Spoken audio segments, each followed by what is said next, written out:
कभी कभी ये एजुकेशन के अलावा हमने आर्ट के अंदर भी, पेंटिंग्स के अंदर या आइडल्स के अंदर भी न्यूडिटी देखा है, यहाँ जो निर्वस्त्र ऐसे सब चीज़ें बनाई जाती है और उसका नाम आर्ट दिया जाता है, यानी कला है।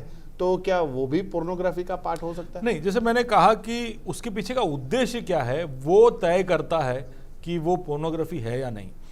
तो फॉर एग्जांपल आप यूरोप में जाओगे तो खास करके 14वीं 15वीं शताब्दी के पेंटिंग्स को आप देखोगे तो उसमें माइकल एंजेलो हो या लियोनार्डो विंची हो, ऐसे बड़े बड़े पेंटरों ने नग्न मॉडल्स का चित्र में उनको दर्शाया है। पर वो जब आप पेंटिंग्स देखोगे तो कोई भी तरह की लैंगिक उत्तेजना, सेक्सुअल अराउजल आपको फील नहीं होगा। वो अपने आप में उस आर्ट फॉर्म के अंदर ही उसको अप्रिशिएट किया जाता है और उसके अंदर एक उत्तेजना नहीं होती है। तो खास करके आप जब आर्ट और पोर्नोग्राफी के बीच में भेदभाव कर रहे हो तो उसमें सबसे इंपॉर्टेंट चीज़ यही है कि art is made for appreciation, pornography is made for consumption. अगर पोर्नोग्राफी का कोई मूवी बना रहा है और उसके बाद कोई वो मूवी देखकर बोलता है क्या ब्यूटीफुल मूवी था, क्या एस्थेटिक्स था उसमें, किस तरह से मॉडल का आपने इस्तेमाल किया, और फिर आप उस प्रोड्यूसर को बताओ कि हर तरह से मूवी अच्छा था लेकिन मेरे को कोई भी तरह का लैंगिक उत्तेजना मिला ही नहीं उससे, तो उसका पूरा प्रोजेक्ट फेल हो गया।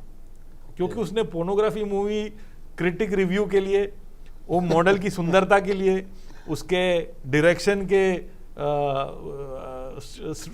श्रेष्ठता को दिखाने के लिए नहीं बनाया है। अगर उसके उस पोर्नोग्राफी मूवी को देखकर किसी को सेक्सुअल अराउजल नहीं हुआ तो उसका प्रोजेक्ट फेल हो गया। वो ये सुनना चाहता है कि यार ये मूवी देखा 5 मिनट के अंदर मैं तो संतुष्ट हो गया, वो सुनना चाहता है, उसको ये नहीं जानना कि वो कितना सुंदर था। तो उसका उद्देश्य कंजम्पशन ही है। लेकिन कोई आर्ट का वर्क होता है जैसे पेंटिंग्स में है या समझ लो कोई टेम्पल में स्कल्पचर है, तो ये सब के पीछे उत्तेजना उनका हेतु था ही नहीं। वो हमेशा चाहते थे कि लोग आकर इसको देखकर कहे कि क्या कला है, इसमें क्या क्या, देखो पत्थर पे कैसा काम किया है। वो पेंटिंग के अंदर शायद 10 नग्न औरतें होगी लेकिन फिर भी लोग ओवरऑल उस पिक्चर के बारे में बात करेंगे, उस नग्न औरत के बारे में ज़्यादा चर्चा नहीं होगी। इसमें कलर्स का क्या इस्तेमाल किया है, इसमें कॉन्ट्रास्ट कितना अच्छा किया है, इसमें ब्लेंडिंग कैसे किया है, इसमें ये स्टोरी कितना अच्छी तरह से दर्शाया है, तो एप्रिसिएशन होता है। तो इसलिए न्यूडिटी इन आर्ट, उसको एक पोर्नोग्राफी कहना बेवकूफ़ी है, वो पोर्नोग्राफी नहीं है। और उससे कोई आर्ट को देखकर, अब देखिए दूसरी तरफ खाली जमीन पे कागज पड़ा हो तो भी कोई उत्तेजित हो सकता है।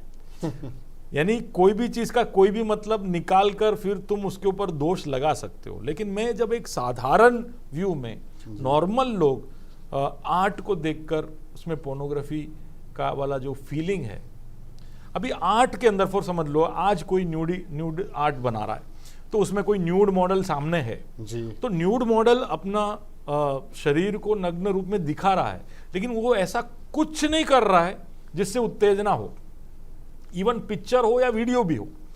लेकिन पोर्नोग्राफी में क्या हो रहा है, वो जो मॉडल है, जो आर्टिस्ट है, वो अपने फीलिंग को भी दिखा रहा है, वो ऐसे पोजीशन ले रहा है या ऐसे सब चीजें कर रहा है जो सामने वाले को उकसाए। समझ गए? तो वहां पर फर्क है आर्ट और पोर्नोग्राफी का। पर ऐसा भी तो हो ही सकता है ना कि ठीक है, आज किसी मॉडल ने अपने आप को नग्न दिखा के आर्ट करवाया, कल उसके इस आर्ट को लेके दूसरे 2 तैयार हो गए कि हम भी ऐसा आर्ट करवाते हैं, लेकिन फिर वो पोर्नोग्राफी में टर्न हो जाए। हाँ, वो सब हो सकता है। ये तो इधर हो सकता है पोर्नोग्राफी देखने वाला आर्ट देखकर पोर्नोग्राफी छोड़ भी दे। तो वो सब समाज के अंदर क्रिस क्रॉसिंग होता रहेगा। पर आज जब हम एक विषय के ऊपर बात कर रहे तो उसमें क्या स्पष्टता हम ला सकते हैं, क्लैरिटी ला सकते हैं, वही हम यहाँ पर देख रहे हैं।